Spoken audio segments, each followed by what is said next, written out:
Emily Cooper is a young and beautiful girl who works as a marketing executive in Chicago. After a short morning jog, the girl goes to work to present a new idea to her boss. Medlin is happy to listen to her subordinate, but not now, since she was invited to Paris and is about to go on a business trip to promote the brand in Europe. Emily is set to take over as boss and become director of the Chicago branch, so she is also excited about her future promotion. At some point, Medlin decides to explore a new perfume scent and experiences an attack of nausea.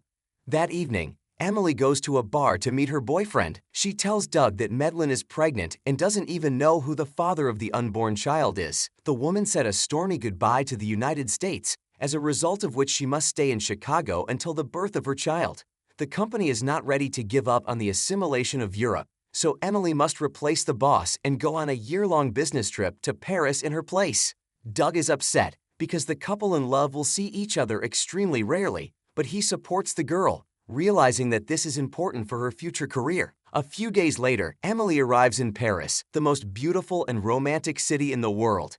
It seems that this is the best place on earth, but soon the girl encounters the snobbery of the locals and realizes that not everything is as good as it seemed at first glance. Having met the realtor, she gets used to the new apartment and does not understand why the floors are counted starting from the basement. A realtor asks a beauty girl out on a date, but gets a hard refusal because she already has a boyfriend. After taking a couple of photos, Emily goes to the office, where she meets her work colleagues. Here she faces another problem, since everyone speaks French, but she does not know the language at all. The owner of the company treats Emily with slight sympathy, but the boss Sylvie dreams of getting rid of her as quickly as possible. A little later, Emily holds a meeting to explain what they will be doing. The girl came here to promote the brand on social networks because now it is extremely important to have a connection with consumers and take their wishes into account. Patricia, who works on social networks, does not understand English and defiantly leaves. On the way home, Emily calls her boyfriend and asks him to come quickly because she is very bored and lonely. Doug promises to do this as soon as possible, but for now he has a lot to do. Upon returning home, the girl again confuses the floor and breaks into the neighbor's door. Gabriel turns out to be a pleasant and handsome man, as a result of which Emily is speechless and feels sympathy for her new neighbor. The next morning, the bakery worker helps the girl master the peculiarities of the French language and amazes her with her baked goods. No one opens the door to the office, and this makes Emily nervous. Julian soon appears and reports that the French don't start working until 10:30. A little later, Emily tries to talk to Patricia about work, but the woman avoids her, afraid of new ideas and solutions. During lunch, the girl invites her colleagues to the cafe, but they refuse, citing their busy schedule. Going to lunch all alone, Emily meets Mindy, a nanny who is ready to make friends with a lonely American woman. On the way to the office, the girl notices colleagues having lunch together and realizes that they are simply avoiding communication with her. Soon her colleagues call her a strange word, and with the help of a translator, Emily realizes that they consider her a hillbilly. After work, she meets Luke, and he decides to be kinder to the girl. He explains that the French, unlike the Americans, do not live for money and do not like to work hard, so they ignore her ideas. At night, Emily receives a call from Doug, who, due to the time difference, does not understand that the girl was already asleep. He offers to make love over the phone, and Emily agrees, dreaming of the pleasure. Doug finishes too quickly and the conversation ends, leaving the girl with no time to enjoy the conversation. Remembering the adult toy, Emily decides to have fun, but the prank fails due to the loss of electricity in the house. After her morning run, Emily returns home and again mistakes the floor when she knocks on Gabriel's door. The man shows sympathy for his neighbor and is not at all angry with her, offering to visit him even more often. Taking photos of everything that happens around her, Emily notices that the number of her subscribers begins to grow rapidly. Julian greets his colleague rudely, but she answers him boldly, which forces him to change his attitude towards the girl. In the evening, Emily goes to a party organized by her company and meets Antoine, an influential client and perfumer. The girl talks about work, which irritates those present because the French are used to relaxing and not discussing business at a party. A little later, Antoine invites Emily to try a new perfume scent and shows his sympathy for her. The man offers to find a French lover, but Emily refuses because she already has a boyfriend. The next morning, Sylvie and Paul inform Emily that she will be working on a product for older women who have problems with the functions of their reproductive system. The girl does not understand why she was punished like that, but Julian explains to her that Sylvie is Antoine's mistress, and this was the result of her jealousy. A little later, Emily meets Mindy and goes to a cafe near her house. The girl thinks she has been served a raw steak and demands a cook. Finding out that Gabriel prepared the dish, Emily tries the dish and praises the cook for his excellent job. The girl is looking forward to Doug's arrival, but he calls her to tell her the sad news. He is used to the USA and does not want to go to Paris because he does not see the point in a long-distance relationship. Not wanting to tolerate this, Emily breaks off relations with her boyfriend and devotes herself completely to work. While working with a product for older women, Emily takes a photo on social media declaring that the female reproductive system does not belong to men. The wife of the French president comments on the post, and soon advertising customers will find out about this, considering what happened to be a real success. Soon Sylvie and Paul learn about what happened and recognize that Emily's experience can be useful. For the first time, the girl is invited to the same table with her colleagues, since she really deserves it. Sylvie is unhappy with Emily's success, but admits that she has a knack for social media and getting attention. In the morning, Emily goes for another run, during which her former boss calls her. Having learned that the girl broke up with her boyfriend, Medlin advises to quickly find a partner among the French. Upon returning home, Emily is taking a shower when suddenly the water disappears. The woman from whom she rented an apartment does not want to help the girl, since she constantly breaks everything. The owner of the property is openly rude to Emily, but she understands little and only Gabriel helps solve this problem. After washing her hair in the bidet, Emily goes to French language courses and makes first progress. Colleagues who met the girl in the office are extremely outraged since she, together with Medlin, developed rules of behavior at work that do not suit anyone. A little later, Emily and Sylvie go to Antoine, who is filming a perfume advertisement. It seems inappropriate to the girl that the main character is without clothes, but no one listens to her opinion. The master appears at Emily's house and cannot help, answering something in French. Emily turns to Gabriel for help to negotiate with the plumber. The man does his job, but in the end the girl is left without water. Gabriel offers a solution so that Emily can take a shower, not at her place, but at his place. Having no choice, the girl agrees and continues to feel even greater sympathy for her savior. Colleagues react sharply to the rules of behavior and leave a message with a drawing of the male genital organ. During a discussion about the ad, Emily suggests launching a vote among consumers on whether it looks normal or whether it is an adult thing that they are not happy with. Antoine likes this idea and it gives excellent results within the first day. Mindy throws a party and invites Emily to it. The girl meets a charming Frenchman, but he is not a romantic and only dreams of spanking her. Realizing that this does not suit her, Emily goes to a cafe, where she meets Gabriel and learns that their sympathy is mutual. In the morning, Emily prepares a bold response to her colleagues and presents baked goods with an original shape. At the same time, she finds a gift from Antoine at her workplace, the precious lingerie. While buying flowers, Emily meets a sweet and friendly French woman. Camille not only helps buy beautiful roses, but also invites her new friend to the exhibition, promising to introduce her to the richest man in Chicago. Upon returning home, Emily learns that she has finally received parcels with things from home. Gabriel helps the girl bring things into the apartment and sort out the boxes. In one of them, she notices broken jars of peanut butter and gets very upset. Trying to cheer up the girl, Gabriel prepares a wonderful omelette and amazes her with his culinary talent. Antoine quarrels with Sylvie and is ready to refuse the services of their marketing company. Emily interrupts the conversation and states that the boss has a brilliant idea to bring together a hotelier and a perfumer to create a scent for a chain of hotels around the world.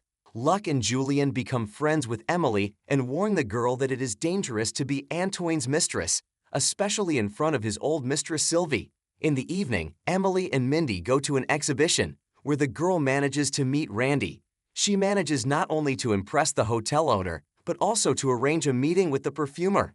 Randy will soon return to the United States and will not have time to sign the contract, but Emily manages to persuade him to have dinner with them at a restaurant. A little later, she asks Antoine not to give her underwear because it embarrasses her. In the evening, the future business partners go to an expensive restaurant, but there are no free tables, and Emily mixed up the dates and booked it 3 months later. Saving the situation, she asks Gabriel to receive guests and goes with them to a restaurant near her house. Antoine and Randy agree to cooperate, and Emily again pleasantly surprises the boss. Showing gratitude, Emily brushes lips Gabriel, after which she learns that Camille is his girlfriend. Emily continues to settle into Paris, but still makes mistakes in pronunciation, which is why she orders croissants with contraceptive instead of jam. The girl tries to avoid communicating with Camille and Gabriel, as she feels superfluous in their relationship. Soon she meets Camille, and the girl expresses admiration for her blog on social networks. Immediately after this, Emily receives an invitation from a cosmetics company as an opinion leader and a person who attracts the attention of subscribers. At work, they don't want to talk about the cosmetics company since they stopped collaborating and parted as enemies. Having received an order from a company producing companies, Emily tries to come up with an advertisement, but her colleagues advise frankly not the best ideas for implementation. Having gone to the hotel to meet with representatives of a cosmetic company, Emily becomes inconspicuous since she is not yet a popular blogger with only 20,000 subscribers. Despite this, the girl manages to film a cool cosmetics ad, and Olivia invites her to talk, after which she sets up another meeting. Returning home, Emily meets Gabriel and his girlfriend. The couple offers her a threesome, and Emily is forced to agree. Left alone with the guy, she asks him to forget about their secret brushing, since it didn't mean anything. A marketing company offers an ad for beds, but it looks terrible. Emily comes up with a cool idea to place beds all over Paris where people can sleep in and take photos in bed, increasing brand awareness. Olivia offers Emily to be the face of a cosmetics company, but the girl is forced to refuse because she works for a marketing company that Olivia doesn't want to hear about. Sylvie orders the blog to be deleted so as not to lose her job. Agreeing with the boss's demand, Emily broadcasts her last live broadcast, walking through the city at night with Mindy. Upon returning home, the girl meets Gabriel and he admits that he has sympathy for her and cannot forget about the secret. In the morning, she learns that her blog has impressed representatives of the bed company, and Sylvie allows her to restore the deleted blog. Emily becomes the face of the bed brand and takes a photo in bed with Camille. Seeing this photo, Gabriel begins to dream about enjoying the time a threesome. Early in the morning, Emily wakes up to hear Gabriel and Camille clapping. The only way to not think about it is to talk to Mindy, who dreams of becoming a singer, but fled China after an unsuccessful performance. A little later, Emily and her boss go to a meeting with a fashion designer. Pierre notices the tacky keychain and kicks the girl out, refusing to cooperate with her marketing company. In the evening, Emily has dinner at a restaurant and meets Tama. The interesting and well-read professor makes a great impression on the girl, which is why she invites him to her home, where the couple enjoys the amazing time until the morning. Sylvie is angry with Emily because their contract with the fashion designer fell through and suspends her from work. Having met her friend, the girl helps her to believe in herself again. Mindy sings in the middle of the park and draws an enthusiastic crowd, realizing that she has a chance to realize her dream. In the evening, Emily and Tam meet Gabriel and Camille. The couples go on a double date, where Tama reveals herself to be a snob who is not interesting to talk to. Upon returning home, Emily and Tama clap, and Gabriel covers his ears with pillows so as not to hear it. The next evening, Emily and Tama go to the ballet, and Gabriel becomes jealous. The girl realizes that Gabriel was right and Tama is a real snob, so she breaks up with him, showing her middle finger. Having met Pierre, she apologizes to the fashion designer and impresses him. The next morning it becomes known that Pierre has changed his mind and is ready to sign a contract with a marketing company. Sylvie leaves for a few days and Emily gets the opportunity to express herself by organizing a party with the participation of a famous American actress. No one in the office likes Brooklyn Clark, believing that American cinema is out of touch with reality. Going to the hotel, Emily meets the actress and invites her to appear at the party in Pierre's dress. The girl agrees, but only on the condition that Emily does not interfere with her addiction. In the evening, Emily learns that Gabriel wants to buy a restaurant, but he doesn't have the funds for it, and he doesn't want to borrow money from Camille's family. The girl leaves, but Gabriel is ready to attend the party and support Emily. Pierre's nephew considers cooperation not profitable and gives the girl a month to promote their brand. At the party, Brooklyn shows up wearing a $2 million watch that Emily is responsible for. Sylvie learns that her vacation with Antoine was canceled because his wife found out about the tickets. Brooklyn leaves for a nightclub with a watch on his hands. Emily and Gabriel have to go after the girl, but at the height of time she disappears. Emily and Gabriel do it again, continuing to fall more and more in love with each other. Trying to find Brooklyn, the couple goes to a hotel but is not allowed into their room. Sylvie gets what she wants from the receptionist and returns the watch, saving Emily from unpleasant consequences. Gabriel offers to watch the dawn together, but Emily avoids the guy, believing that it is better for them not to communicate. Before leaving the room, the girl takes a photo of Pierre's dress on the floor, and the next morning his brand becomes incredibly popular. Emily again tries to avoid meeting with Gabriel and Camille, but nothing works out for her. Camille invites her friend to a meeting to talk about her parents' winery. She asks to promote the brand, but her colleagues are skeptical about working with a little-known production. In the evening, Emily meets Mindy and her friends and has fun at a nightclub.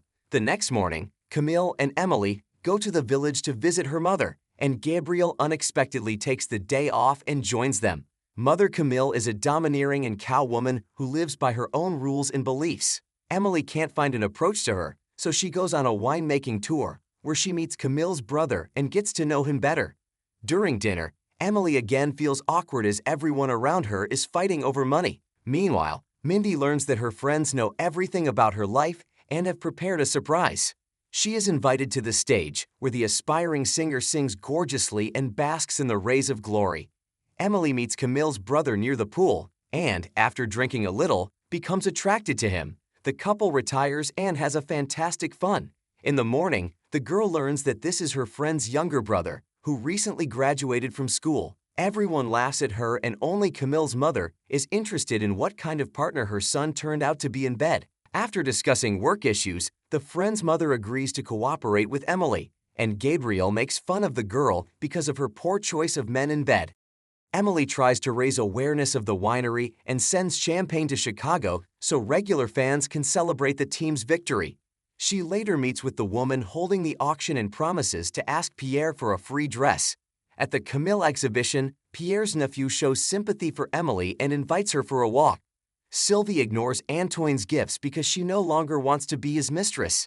Guests appear at a charity auction, including 2 fashion designers promoting modern clothing. The model is delayed, so Emily is asked to wear Pierre's dress for the auction. Fashion designers buy a $38,000 dress and then spray it with mud. What happened seems shameful, and everyone reassures Emily, but she is not going to give up. The girl meets with fashion designers and learns that they are big fans of Pierre and are offering him a modern collaboration. Emily informs the sad old man about this, but he is not ready to keep up with the times and change the concept he is accustomed to. Pierre's celebrity dating nephew supports Emily and confesses his feelings by brushing lips passionately. Having met Mindy, Emily learns that the girl is achieving success. The bar where she sang praised the nanny's talent and offers her to work for them on weekends. Soon Emily receives a message from her nephew Pierre and agrees to go with him on a romantic date on a boat. In the evening, Matthew invites the girl to his home, but their secret cases are interrupted by a call from Pierre, who is preparing a new collection of fashionable clothes. Pierre decides to cancel the show at the last minute, so Matthew has to go to his uncle to convince him. In the morning, everyone learns that Pierre has decided to refuse to participate in Paris Fashion Week, believing that his work is too primitive. Sylvie reacts too angrily to this event and fires Emily, banning her from the marketing company's office. Luke and Julian suggest not to pay attention to this because they are in a country of complete bureaucracy, which means that the dismissal of an employee can last for years. In the evening, the girl witnesses a quarrel between Camille and Gabriel, after which she learns that the guy has decided to buy a restaurant on the outskirts of the country and is ready to leave Paris forever. The next morning, Sylvie realizes that the girl is not going to quit and agrees to wait until the problems with the documents are resolved. Pierre insists on meeting Emily and presents her with a new dress. The designer is ready for the show, but his site was occupied by young and arrogant fashion designers who humiliated the man in front of all of France. That evening, Mindy moves in with Emily after she was fired from her job as a nanny. A little later, Gabriel visits the girl to give her a frying pan, inform her of her breakup with Camille, and invite her to a farewell dinner. The next day, Pierre disrupts the presentation of clothes by young fashion designers. He shows his dresses, which break out of the usual style and amaze with their originality. Pierre regains popularity, and other fashion designers recognize defeat and his greatness. The fashion designers celebrate their success at Gabriel's restaurant, who is unable to confess his feelings to Emily. A chef in love sees a girl in the arms of his nephew Pierre and is afraid to tell her that he has great feelings. A little later, Emily returns to the restaurant and the couple brushes, after which they go up to the apartment and enjoys the perfect time. In the morning, Sylvie reverses her last decision and allows Emily to work in her office. Antoine is not ready to let the talented chef go and buys his restaurant so that Gabriel stays in Paris. Now Emily needs to choose who she should date, Matthew or Gabriel. Thank you for watching. Please like and subscribe. Leave any comment. See you very soon.